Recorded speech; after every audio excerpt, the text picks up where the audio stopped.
see hopefully if something else pops around. It's very, very hot. There's mosquitoes absolutely everywhere. But we're just putting up with all this just to see if something can pop up. Now Zahir really wants something with velvet, so and we want some meat. We haven't had some good deer meat for a long time, so let's hope for the best. They've all gone in. As you can see, that's the last of them. So they're going to the right.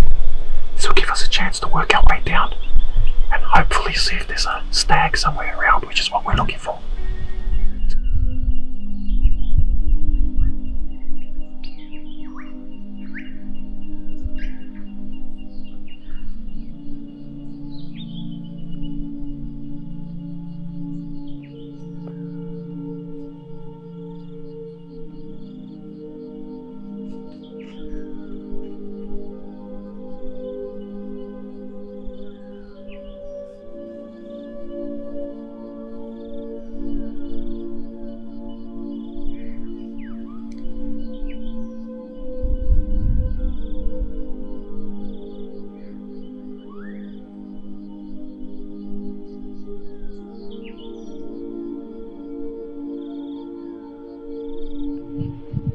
Dam levels have dropped considerably from last time. Last time it was up to that bank wall up there. So it was nearly double. The fish are still in there. Some nice koi.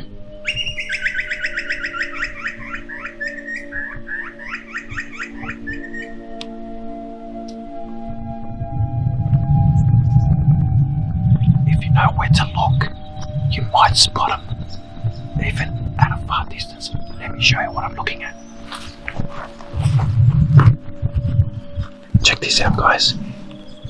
Now that's a far distance, but it gives you an idea of knowing your terrain, and if you know what's around, at least you can act on it.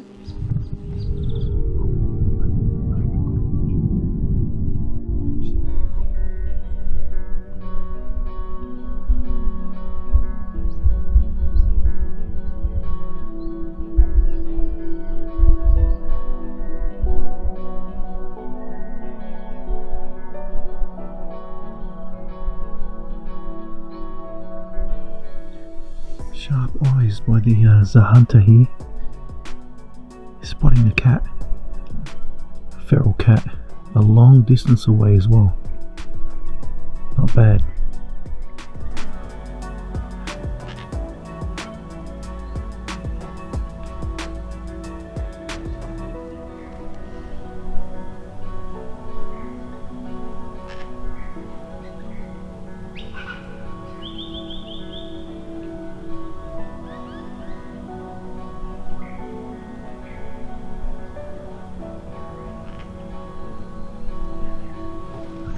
Sam, it's gonna bite. Look at that.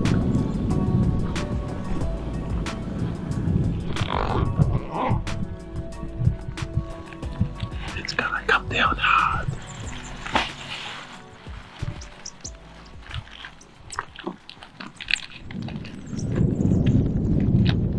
And guess what? I don't care. Do you know why? The whole world can explode when I've got this in my hand. Trust me, there's a big explosion coming. Yeah. Check that in the background. That's some hectic storm clouds. So we finally found a place to hide in as the rain is pouring down at the moment. It's forecast all day, but we found an old abandoned shed. So we're going to sit here for a few hours. We've still got a bit of a view. We're going to have to just sit it out for a bit, even though we're drenched, but visibility is really bad, so we can't see much. Hopefully the fog will clear and the mist a little bit, and we'll go from there.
it was just a matter of time till they walked down that little gully, because the wind was going downhill, so they eventually had walked down without us seeing them, and they ran across the paddock. But it was good to see first up early in the morning. Nice action, and I think it's only the 11th of March and we've had a stag roar already as soon as we came in, so which is a pretty good sign. We're going to spend the day, hopefully see what happens. It's good weather at the moment, so One of the best things to do is find large footprints like this red stag, for example. Follow it along the game trail, and eventually, if you follow the path, it will get you to a large rub tree. that's an amazing sight to see such a big tree like this rub down all the way down to the bottom. We're on a hill here, so probably can't show the proper height, but one thing to never do is put your hand on the rub tree, because because when the stag comes back now and smells Sam's scent. But no, that's an amazing sight just to see that.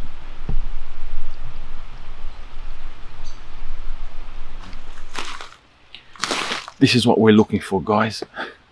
You find these signs and eventually come back to these areas during the roar and you'll get yourself a result. So for those of you that don't know, this is where the stag or the buck comes to rub their antlers on the tree, and he does that during this period just before the rut period where the deer breed and rut.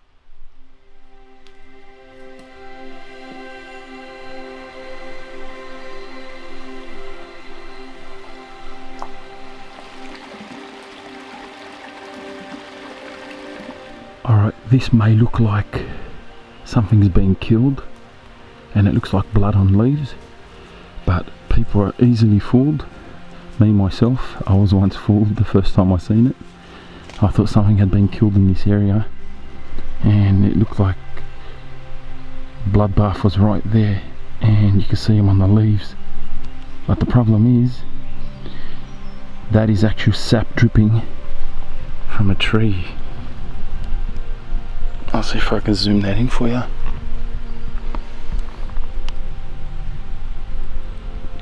The side of that tree there, that's sap leaking out of the tree, and that eventually goes down to the floor and it looks like blood on the floor.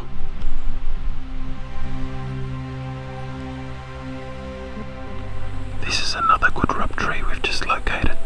Sam went deeper into the scrub and it's pretty high as well. It's around the 6 foot mark, which is ideal.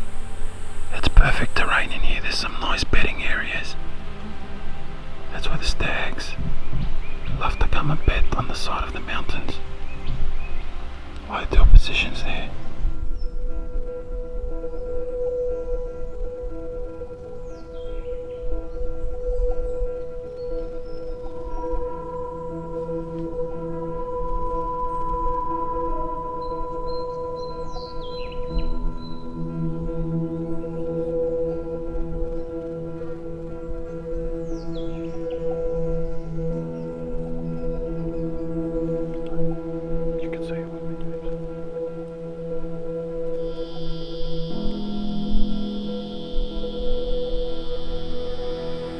Well, this is the handiwork of a red stag.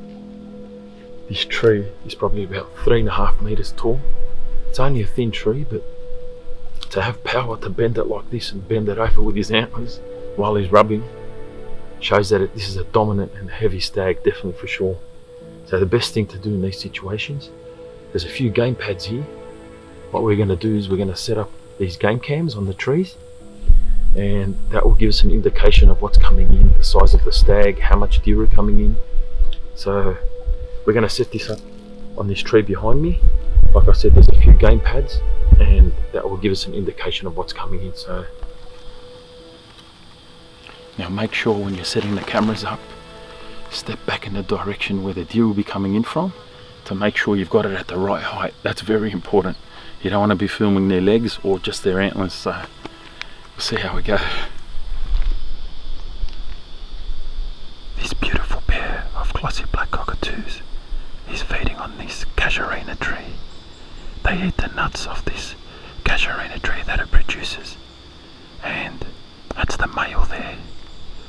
The female's got that yellow markings on her face, and like most cockatoos, they always use their left leg to eat, which is a truly amazing trait.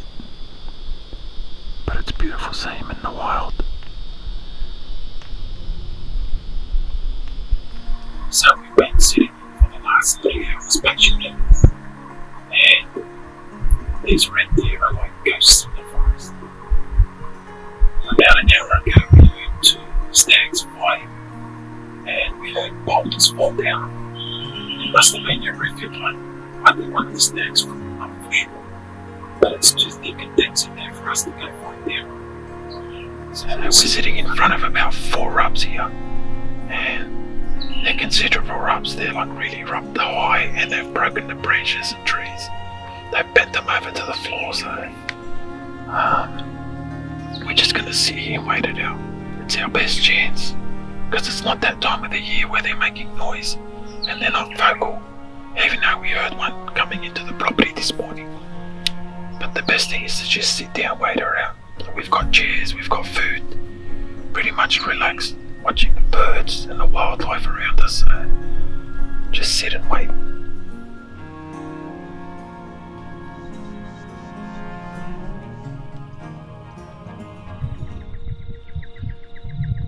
So we've located these 3 stags.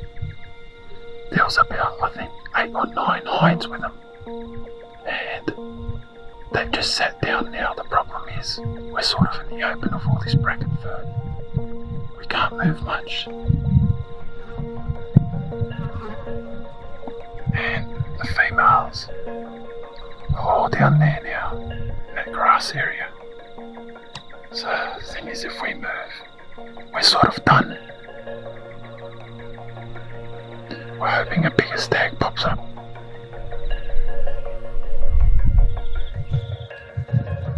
These are the 2 young stags that were harassing those 9 hinds.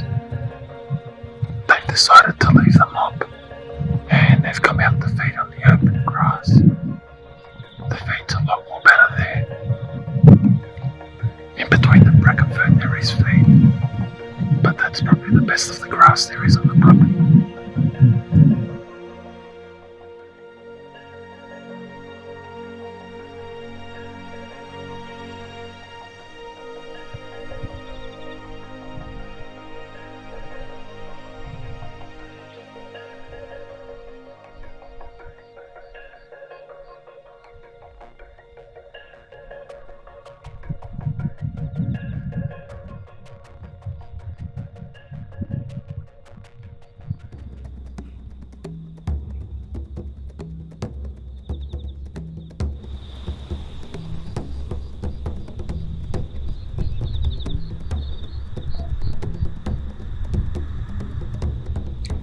These 2 young stags are of the same age, so they're sparring for the upcoming roar.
So that was an eventful day.